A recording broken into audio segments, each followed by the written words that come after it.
Hola, yo soy Rubén y esto es El Parche de Odín, el podcast personal de un oftalmólogo en Suecia.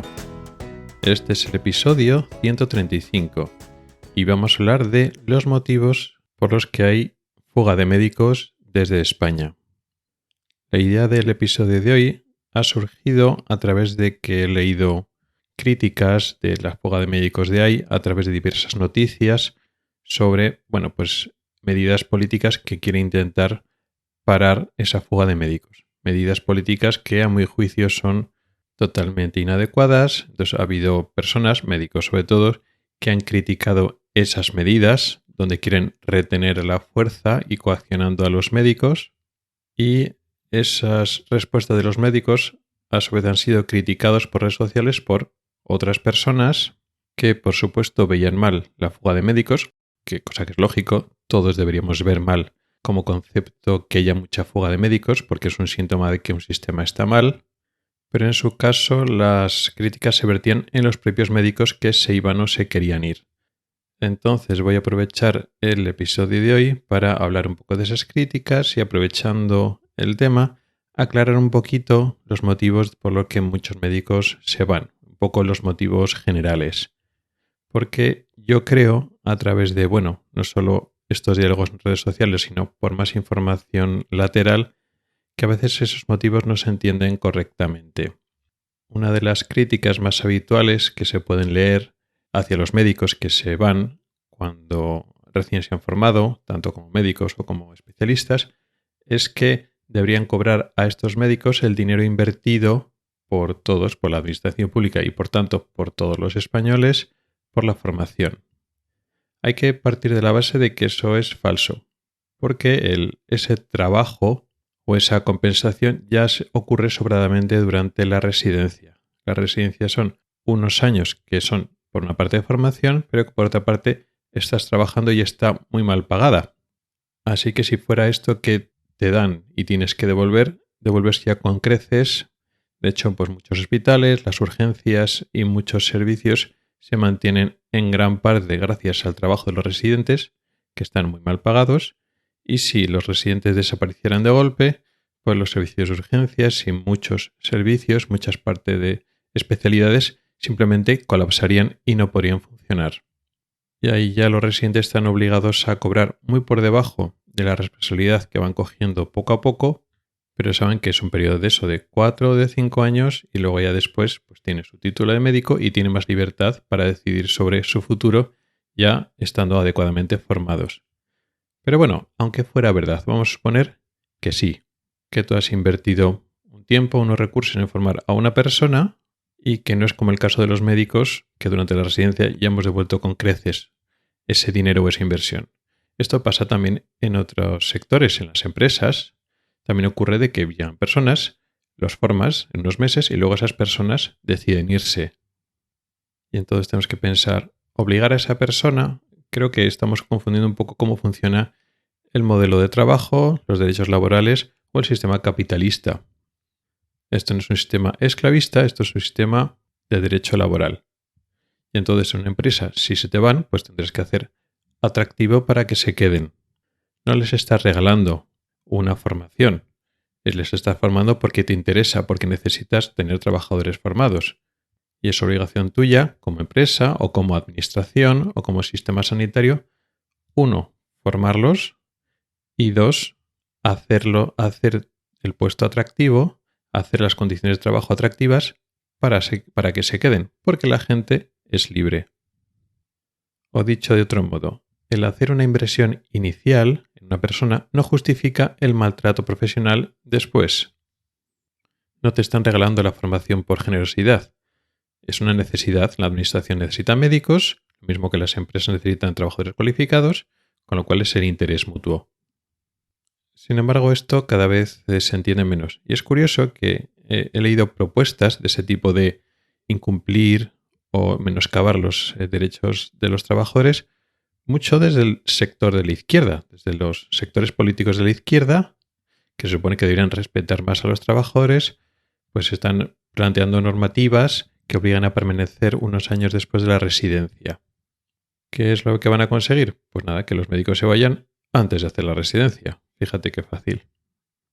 De hecho, para adaptarte a ser médico fuera, en el extranjero, en cierta medida es más fácil antes de hacer la residencia que después de hacer la residencia.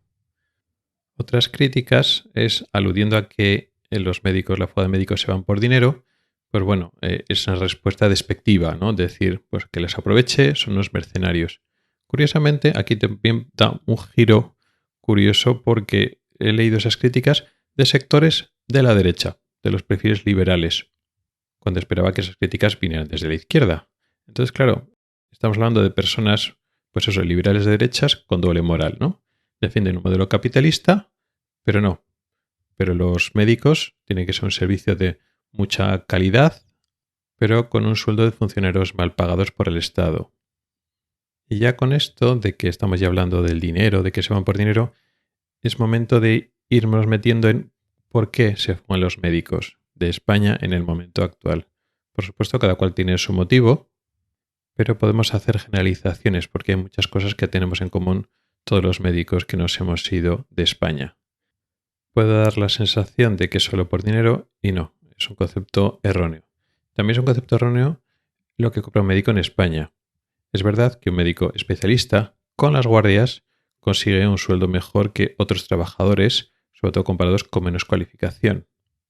Pero aquí estamos comparando un sueldo de trabajar de 35, 37 horas y media o 40 horas semanales pues con un trabajador pues que puede ser, por ejemplo, menos cualificado. Si tú comparas el sueldo de ese trabajador que trabaja esas horas con el sueldo de un médico, efectivamente hay una diferencia. El médico cobra más. Pero no estamos contando que el médico no está trabajando ese mismo número de horas. Estamos hablando de que trabaja con guardias y efectivamente el sueldo con guardias se redondea más. Y entonces las guardias serían como horas extras, pero obligatorias, incluidos festivos. También es cierto que muchos médicos trabajan en la privada, donde se cobra más, pero no muchísimo más realmente. Hay excepciones como todo. Pero en general, muchos médicos que trabajan en el ámbito privado tampoco es que se forren o se hagan de oro. Muchos se pluriemplean y trabajan en la pública y en la privada, y en la privada pues para completar el sueldo de la pública. Al final se computan las horas que trabajan los médicos, no son muy eficientes. Si tú comparas el sueldo total al mes y dices, bueno, pues no está mal, pero si luego tú lo divides por las horas que están trabajando, realmente la hora de trabajo del médico no es realmente eficiente. Pero bueno, al margen de eso, sí que es cierto que un motivo, parte del motivo por el que muchos médicos se van, es el sueldo, es una parte del motivo, pero tenemos que tener en la mente de que hay un concepto que es el límite económico. No es simplemente cobrar más y más. No es que cobres lo que cobres en España, si encuentras una oportunidad en el extranjero que vas a cobrar bastante más, pues te vas, al margen de que cobres en España. Y no es así. A partir de un nivel de sueldo, muchos no se plantean irse por dinero. Pues un nivel que permitirá a muchos no tener que pluriemplearse como obligación, o por ejemplo médicos que a partir de los 55 años pueden renunciar a las guardias, no lo hacen porque es que su sueldo merma mucho y es que no pueden o realmente tienen que bajar mucho su poder adquisitivo, tienen que ajustar mucho su nivel de vida por eso. Si se llegara a un nivel pues más o menos parecido al de otras personas, otros trabajadores con una formación y un nivel de responsabilidad parecido, los médicos no se plantearían irse por dinero. Pero es que además de que sí, el dinero es un factor más o menos importante, depende de cada uno, pero es un factor que juega ahí. Para muchos, muchísimos de los que se van de España, hay muchas cosas más importantes. La precariedad laboral, no puedes negociar las condiciones, te presionan, tu criterio clínico de tu trabajo, del tiempo por paciente, de no doblar las citas, no se respeta para nada. Las comunidades autónomas no se hacen la competencia entre sí, para, bueno, pues si igual tú no te quieres ir de España, pero cierta movilidad tendrías. Pues si hay falta de médicos, que no la hay, pero empieza a no ser tan fácil tener a todos los médicos que quieres, de todas las especialidades, si hubiera un poco de competencia entre las comunidades autónomas, que es bueno, pues no me voy al extranjero, pero me voy a otra comunidad autónoma, sigo estando en mi país, sigo estando cerca de mi familia. Y bueno, pues si en otra comunidad te ofrecen mejores condiciones, pero realmente no hay tanta diferencia. como concepto general, aunque hay ciertas diferencias, pero en general en todas se tratan bastante mal. Parece que el concepto, hay una idea común de que, que no te muevas por España y que atiendas que te tienes que aguantar con lo que hay, que la situación es la que hay y no la puedes mejorar y no la puedes cambiar. Es un poco el concepto que parece que quieren que cale en los médicos. Y sí, por supuesto, parece que los médicos nos estamos quejando de cosas que le pasan a muchísima gente más.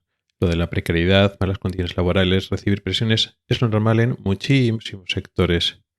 Y así parece como que se entiende que te tienes que aguantar como todos. Y lo que hace es normalizarse. Y como muchos no pueden escapar, no pueden cambiar esa situación, pues entonces muchas personas no ven que otros que sí que pueden cambiar la situación, lo hagan. Para un médico no es nada fácil irse, emigrar o irse a otro país. Algunos lo llevan mejor, otros peor. Hay gente, pues que tienen menos lazos familiares y que es más joven, tiene más espíritu aventurero y tiene más ganas de salir fuera, que lo tiene más fácil. Pero mucha gente le ha costado mucho sacrificio, pero lo pueden hacer. Como ya he dicho en otros episodios, normalizar una situación mala en cierta medida es colaborar, admitirlo como bueno. Nos dices que eso es bueno, pero protestas por redes sociales o en tu casa o en el bar, pero es lo que hay y ya está. Y es una forma de normalizarlo. Evidentemente, no todo el mundo puede renunciar a mantener ese sistema y salir de ese sistema. O sea, los que son colaboradores involuntarios no pueden salir del sistema, no hay que culpabilizarlos. Pero la manera teórica de que esto pudiera mejorar es que se vaya mucha gente en sectores básicos esenciales para que el sistema se mantenga. Esa sería la única manera que veo yo de que el sistema igual cambie o igual mejore. La idea es buscar un efecto de dominó. Si al final hay una crisis muy grande, muy gorda de falta de médicos, ahora no la hay, pero la habrá. Y lo de convalidar médicos de fuera, pues no lo subsana. Quizás después de una crisis gorda cambien las condiciones. Y si eso es así, pues se puede producir un efecto de dominó y arrastrar a otros sectores. Aunque quizás este pensamiento de que una crisis en el sistema sanitario puede hacer cambiar las cosas, puede que esté pecando de optimista. Y esto es un poco lo que quería contaros hoy. Gracias por el tiempo que has dedicado a escucharme. Tienes las formas para contactar conmigo en las notas del programa. Nos oímos la próxima semana. Hasta el próximo episodio.